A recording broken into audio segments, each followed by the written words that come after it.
Several years ago, I read an article and wrote a piece about how maybe when we talk about players having eyes in the back of their head, it's not so much that they have eyes in the back of their head, but they're actually using their ears or, in reality, all of their senses to be able to see a teammate behind them or to the side of them that may be out of their actual field of vision.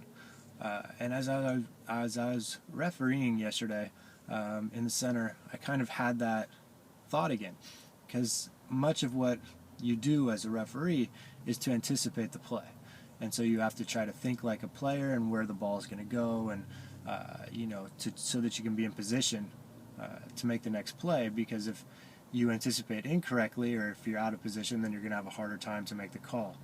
And so one of the things that I know that I'm cognizant of is as I'm on the field, I'm constantly hearing and feeling players in my space behind me.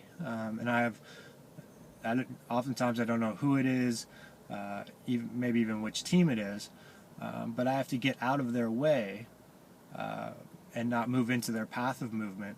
And I do that by just having some sense, and a lot of times I think I actually hear, whether it's their feet or whether I hear their breathing, or I can just kind of feel, kind of their presence, so that I know which way to move. And so between the anticipation of seeing the player with the ball, and which way that they're facing and where they're looking, and then also kind of hearing the player behind me, I can anticipate and move out and try to create space for the play to continue.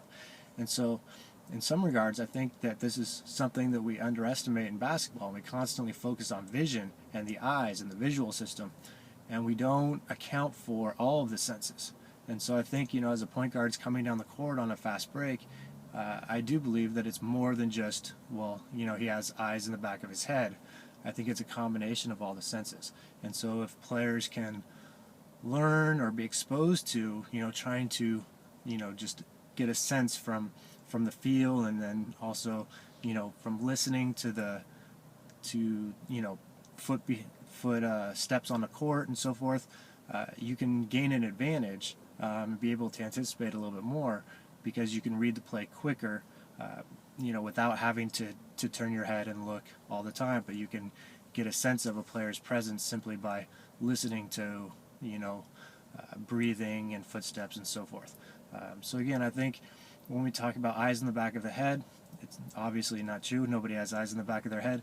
But it's a combination of being able to anticipate based on past experiences, and using, your full cognitive resources. But also I think it has a lot to do with the other senses, and especially, from my experience, especially, hearing.